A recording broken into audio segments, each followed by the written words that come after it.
শিক্ষা বিভাগ আৰু গ্ৰেড 3 গ্ৰেড 4 টোটেল। নমস্কাৰ বন্ধুসকল, welcome to my YouTube channel Assamese government job. এই মুহূৰ্তত আপোনালোকৰ বাবে মুখ্যমন্ত্ৰী মহোদয়ে পুনৰ ৩৫,০০০ চাকৰি মুকলি কৰি দিব বুলি ঘোষণা কৰি দিলে। এই চাকৰিসমূহ কেতিয়াৰ পৰা আহিব, লগতে কেনেদৰে আবেদন কৰিব লাগিব, কোনকেইটা বিভাগত চাকৰিখিনি ওলাব, সকলোখিনি কথা এই ভিডিঅ'ৰ যোগে আলোচনা কৰা হ'ব। যদি ভিডিঅ'টো ভাল পায় ভিডিঅ'টো লাইক কৰিব, লগতে চেনেলটো ছাবস্ক্ৰাইব কৰিব। এনেকুৱা ধৰণৰ ভিডিঅ'সমূহ পাই থকাৰ বাবে মুখ্যমন্ত্ৰী মহোদয়ে কি ঘোষণা কৰিছে সেই বাক্যটো মই আপোনালোকক শুনাই দিম।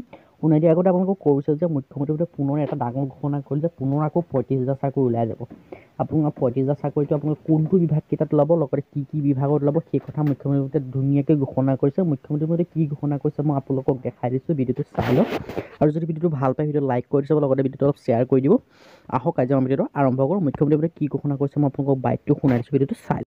শিক্ষা বিভাগ আৰু গ্ৰেড 3 গ্ৰেড 4 টোটেল ২২,০০০ৰ এডভাৰটাইজ ওলাই গৈছে। বিটিআৰত ২ এদিনতে ১২০০ LP স্কুল শিক্ষকৰ নিযুক্তিৰ এডভাৰটাইজ ওলাব। অসমতো আৰু ১০,০০০ ওলাব। তাৰমানে টোটেল মিলি নতুন বছৰৰ পৰা আৰম্ভ হোৱা বছৰটোত আৰু ৩৫,০০০ মান অসমৰ ডেকা ল'ৰাই চাকৰি পাব। আমাৰ বেটেলিয়ন, শিক্ষা বিভাগ আৰু গ্ৰেড 3 গ্ৰেড 4 টোটেল ২২,০০০ৰ এডভাৰটাইজ ওলাই গৈছে।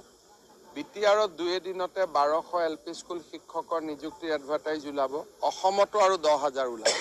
তাৰমানে টোটেল মিলি নতুন বছৰৰ পৰা আৰম্ভ হোৱা বছৰটোত আৰু ৩৫,০০০ মান অসমৰ ডেকা ল'ৰাই চাকৰি পাব।